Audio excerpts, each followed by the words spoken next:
인천 연수구의 2020 평생학습 프로그램 톡톡 인생학교 내 인생 기억할 만한 하나의 작품. 오늘 강연자는요. 음으로 시를 쓰는 바리톤 오세민 성악가입니다. 이태리 밀라노 시립음악원을 졸업하고 뮤지컬 연출가로, 성악가로 또 시인으로서의 삶도 그려가고 계신다고 하는데요. 멋진 목소리의 주인공입니다. 오세민 성악가 만나보죠. 안녕하세요. 네, 반갑습니다. 네, 반갑습니다. 이렇게 보니까 이탈리아의 미남 남성이 생각납니다. 감사합니다. 예. 네, 네. 이 바리톤 오셈이 하면 노래하는 시인, 음으로 시를 쓰는 성악가 이런 수식어가 좀 따라다니던데 네. 실제로 내년에 시집이 출간된다고 들었습니다. 네. 네, 아무래도 문학적인 어떤 옛날 학창 시절 때 경험이 네, 제 마음밭에 자라고 있던 게 배경이 되었고요. 또 자연스럽게 또 음악으로 이어질 수 있는 어, 또 환경이 되었거든요. 네, 그래서 지금 좋은 선생님을 한 분 만나서 지금 한 2, 3년 정도 열심히 지금 연말을 해서 내년에는 꼭 시집을 출간하려고 준비를 하고 있는 중입니다. 아, 예. 시를 쓰시기 위해 공부를 하고 계시는 네네, 지금 거군요. 벌써 한 3년 차에 접어들었습니다. 예. 대단하십니다. 예. 그럼 자작시 한 구절 읊어주실 수 있을까요? 예, 자작시 예. 준비해서 왔는데 이게 좀 네, 사연이 좀 있는데요. 네, 그 차에 관련된 자동차에 관련된 네. 그 시입니다. 제가 갑자기 어느 날 문득 가을이 되니까 옛날에 제가 어쩔 수 없이 팔았던 차 생각이 나더라고요. 그래서 어, 사람으로 의인화시켜서 시를 네, 한번 적어봤습니다. 네, 제가 한번 읽어드릴게요. 네, 잘 듣겠습니다. 리오, 우리는 갈라서기로 했다. 날카로운 눈매로 훑는 이별. 시진, 문진, 촉진. 온몸으로 지르는 비명. 유난을 떠는 엄살. 흙먼지와 밤의 익힘, 그리고 하나로 얼어붙는 운명. 찌들어버린 영혼의 사춘기. 죽게 기도하고 죽게 칭얼대고 주에 취해 대답 없는 줄을 씌웠다. 새겨진 서로의 팔자를 지워야 할 시간. 오늘 주에 취해 그 맹세 십자가 박힌다. 수양 버들 그늘 밑 인사. 아, 촌놈 같은 슬픔이여. 매매상 딜러가 저승사자처럼 왔다. 예, 끝났습니다.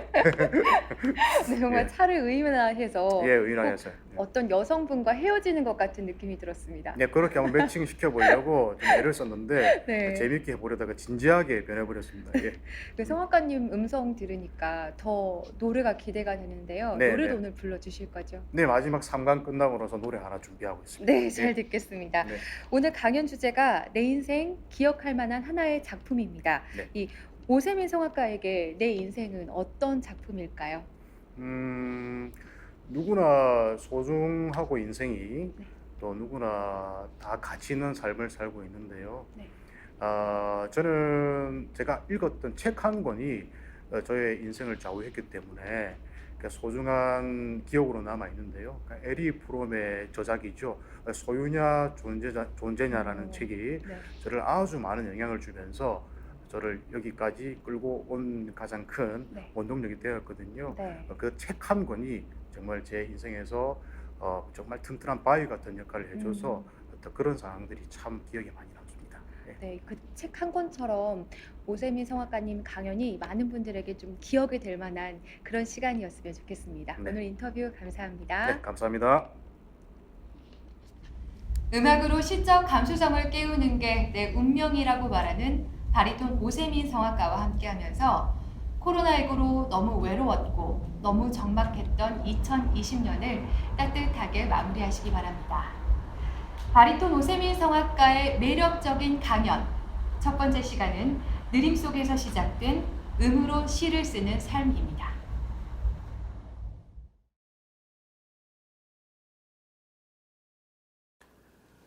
여러분 반갑습니다. 성악가 바리톤 오세민입니다. 톡톡 인생 학교에서 여러분을 만나 뵙게 되어 너무너무 기쁜 마음입니다.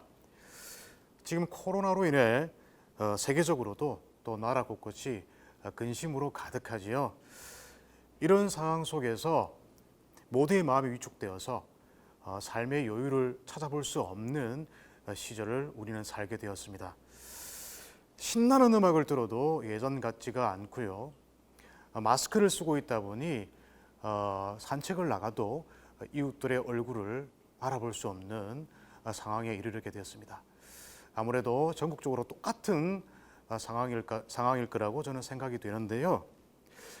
보잘것없는 제가 여러분들 앞에 서서 무언가를 이야기를 들려드린다는 것이 평소와는 다른 지금의 시절 속에서 많은 고민이 되기도 했습니다. 하지만 한편으로 조금이나마 마음의 위로를 드려야지, 웃게 해드려야지, 이렇게 생각하면서 용기를 내어보았습니다. 저는 지금 전국을 돌아다니면서 성악가로서의 삶도 살고 있지만 때로는 공연을 만들어서 무대에 올려야 하는 기획자로서의 삶도 살고 있고요. 공연의 완성도를 책임져야 하는 예술 감독의 삶도 살고 있습니다. 지난 날들을 돌이켜보면 저는 참 느린 인생을 살았던 것 같습니다. 어머니 뱃속에 있을 때부터요. 세상으로 빨리 나오기 싫어서 좀 애를 많이 먹이기도 했고요.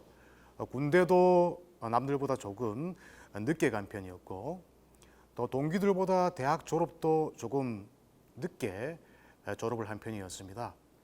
게다가 서양 음악을 하는 사람들이라면 누구나 꿈꾸는 외국으로의 유학도 많이 늦은 편이었죠. 그리고 부끄러운 고백이지만 제 걸음걸이도 좀 많이 느린 편입니다. 이렇게 느릿느릿했던 삶들을 돌아보면서 그 느릿한 일들 속에서 일어난 저의 일을 여러분과 함께 나눌 수 있는 지금 이 시간 너무나 소중하게 다가오고 있습니다. 지금 이 순간 우리 모두에게 멋진 추억과 그리고 기쁨의 시간이 되리라 저는 확신합니다.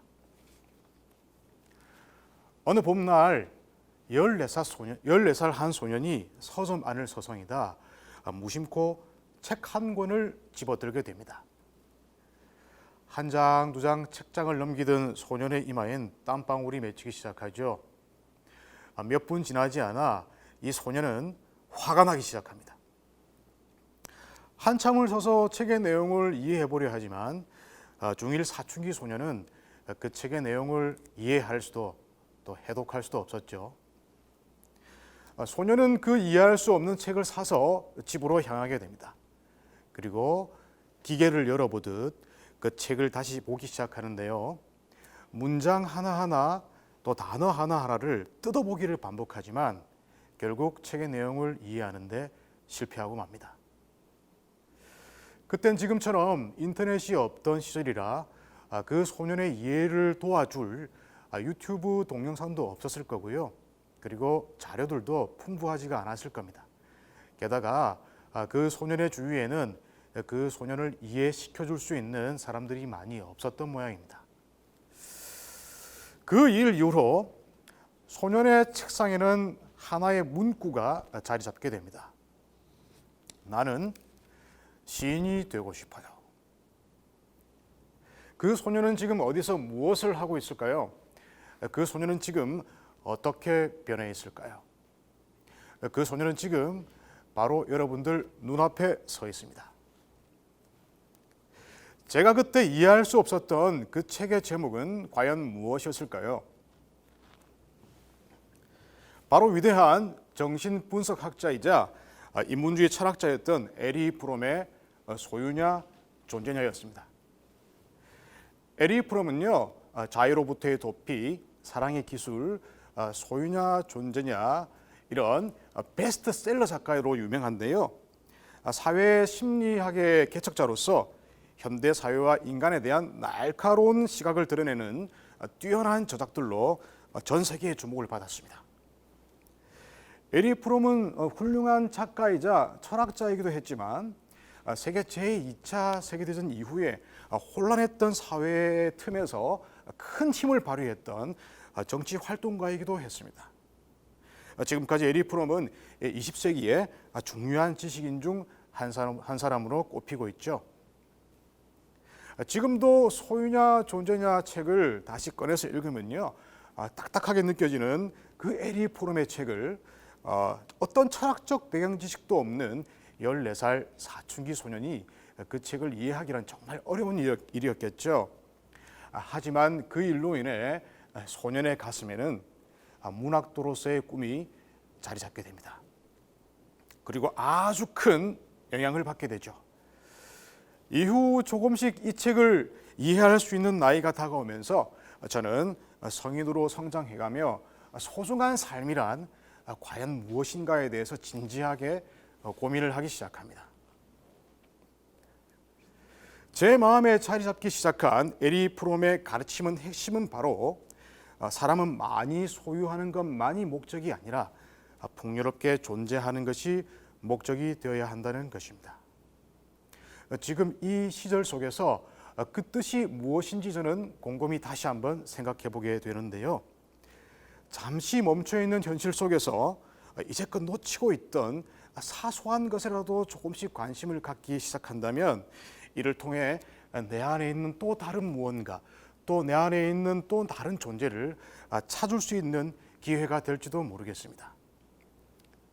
그것은 곧 일상으로의 공존하고 배려하는 삶으로도 확장도 가능하게 만들어줄 수 있을 거라고 저는 생각을 합니다. 소유는 때때로 물질적인 무언가에 얽매이기도 하는 우리의 삶을 이야기하고 있지요. 그 속에서 우리는 정말 많은 질문을 던지고 많은 것을 찾을 수가 있습니다. 내가 뭘 하고 있는 거지? 내가 하는 일은 정말 내가 원해서 하는 일인가? 이처럼 끊임없는 질문들을 통해서 자신의 존재의 의미를 찾아가는 것. 에리 프롬의 철학은 지금 필요한, 아니 지금 너무나 절실한 일인지도 모르겠습니다. 이 책은 우리에게 어떻게 나 자신으로 온전히 존재할 수 있는가를 가르쳐주는 길잡이 역할을 하고 있습니다. 이런 생각들의 시작이 바로 인생을 진지하게 생각하기 시작하는 철학의 출발점인 것입니다. 소유하려는 삶을 조금 줄여보기도 하면서 자신의 존재 가치를 생각하는 것, 그렇다고 모든 것을 버리고 벌거벗은 채로 있을 수는 없는 일이겠죠. 과연 삶의 무게를 어디에 두어야 할까요? 저는 이렇게 이해합니다. 자신이 존재하는 데 가치를 조금만, 아주 조금씩만 더 두자고 말입니다. 무엇인가를 소유하려는 욕구를 예쁘게 조금 줄여보면서 말이죠. 그 뒤 그 자리에는 분명히 여유라는 존재가 활짝 웃으면서 여러분들을 기다리고 있을 겁니다. 에리 프롬은 묻고 있습니다. 당신이 가지고 있는 것이 당신 자신인가요? 당신이 가지고 있는 자동차가 당신인가요? 당신이 가지고 있는 집이 당신인가요? 나는 누구이며 어떻게 사는 것이 진정 가치가 있는 것일까요? 인간은 물론 모두가 소유하려는 욕망을 가지고 있습니다. 사람의 당연한 본능이기도 하죠. 하지만 자신의 꿈을 위해 발산되는 건전한 소유욕은 삶을 영위하는 데 있어서 몸에 좋은 약처럼 유용하게 쓰일 수 있을 겁니다. 이 책에서 존재한다는 것은 바로 능동적인 것이라고 에리 프롬은 이야기하고 있습니다. 자신을 새롭게 하는 것, 성장하는 것, 흘러넘치는 것, 사랑하는 것, 그리고 주는 것이라고 말이죠. 여기에 적절한 비유가 하나 더 있는데요. 드넓은 바다가 푸르게 보이는 이유는 푸른색만 자유롭게 통과시킬 뿐 나머지 모든 색은 흡수해서 움직이지 못하게 단단하게 움켜진 채 소유하기 때문이라고 말입니다. 어떤 대상의 색깔이나 사람의 아름다움은 그 대상이나 사람이 소유한 것에 있지 않고 자유롭게 통과시킨 것에, 그리고 주위에 나눠주는 것에 있다는 겁니다. 이것은 곧 앞서 말한 일상에서 공존하고 배려하는 삶을 이야기하는 것입니다. 그리고 끊임없이 변하고 발전해가는 우리의 존재 가치에 대한 이야기입니다. 이렇게 14살 소년이 우연히 펼쳐보았던 에리 프롬의 소유냐 존재냐는 여전히 제 마음밭에 머물러서 많은 영향을 주고 있죠. 어떻게 사는 것이 가치 있는 삶인가라는 질문이 항상 따라다니면서 말입니다. 저는 지금은 음악가의 삶을 살고 있지만 첫사랑이었던 시인이 되고 싶었던 삶을 결코 잊지 않고 있습니다. 틈날 때마다 글을 쓰고 있고요. 독서량이 많은 편은 아니지만 책 속에서 다양한 인생과 삶들을 만나려고 정말 많이 애를 쓰고 있습니다. 이러한 영향에 힘입어서 제가 표현하는 음악 양식이 언어적인 측면을 더욱더 강조하게 되는 저만의 특유의 양식으로 자리 잡게 됩니다. 이것이 바로 음으로 시를 쓰는 제 삶의 원동력이 되었습니다. 그리고 처음 꿈에게 너무나 미안한 나머지 지금 열심히 준비하고 있는데요. 내년에는 꼭 시인으로 등단하려고 열심히 공부를 하고 있는 중입니다. 지나온 시간들을 되돌아보니 제 인생은 작은 호기심에서 출발한 나비 효과와 같다는 생각이 드는데요.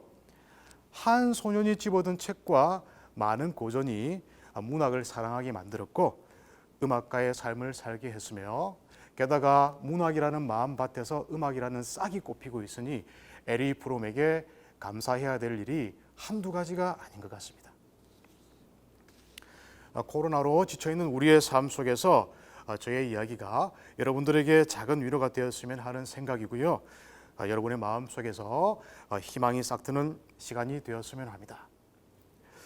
오늘부터 해야 할 일이 하나 더 생긴 것 같습니다. 열심히 사랑하시고 성장하시고 가슴에 있는 삶들이 밖으로 흘러넘쳐서 바다가 되시는 삶이 되시길 항상 응원하겠습니다. 음으로 시를 쓰다 성악가 바리톤 오세민이었습니다. 감사합니다.